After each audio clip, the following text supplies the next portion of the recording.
जब से यूएसए के जो प्रेसिडेंट है ना ट्रम्प बने हैं, तब से कुछ ना कुछ वो करते जा रहे हैं। अभी 2026 में ही कुछ हफ्ते पहले ही अभी क्यूबा पे उन्होंने इमरजेंसी लगा दी है। अब इमरजेंसी से मतलब हम ये सोचने लगे थे कि भाई यूएसए ने क्यूबा पे कैसे लगा दी इमरजेंसी।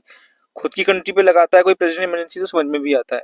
बट इस इमरजेंसी का मतलब ये नहीं है कि वो यूएसए जो है क्यूबा पे कोई मिलिट्री वॉर करना चाहता है। बेसिकली ये एक तरीके इकोनॉमिक वॉर है, क्योंकि यूएसए और क्यूबा के बीच में जो टेंशन है ना वो करीबन 60 साल से चलती आ रही है।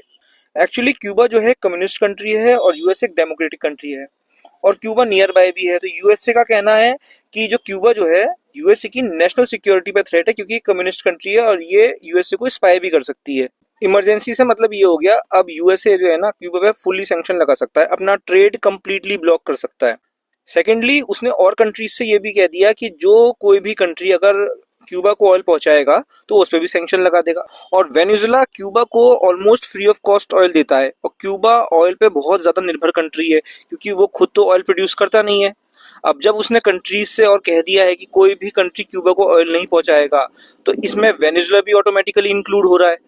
अगर वेनेजुला उसे ऑयल देगा तो वेनेजुला पे भी सैंक्शंस लगेंगे, उससे भी ट्रेड कंप्लीटली ऑफ हो जाएगा। और ये दोनों छोटी कंट्रीज हैं, अगर और कंट्रीज इनसे ट्रेड नहीं करेंगी तो ये इकोनॉमिकली पुअरर होती चली जाएंगी। तो ये यूएसए की एक तरीके से बहुत ही तगड़ी स्ट्रेटेजी है। अगर किसी और कंट्री से लड़ना है तो उसे इकोनॉमिकली लड़ो।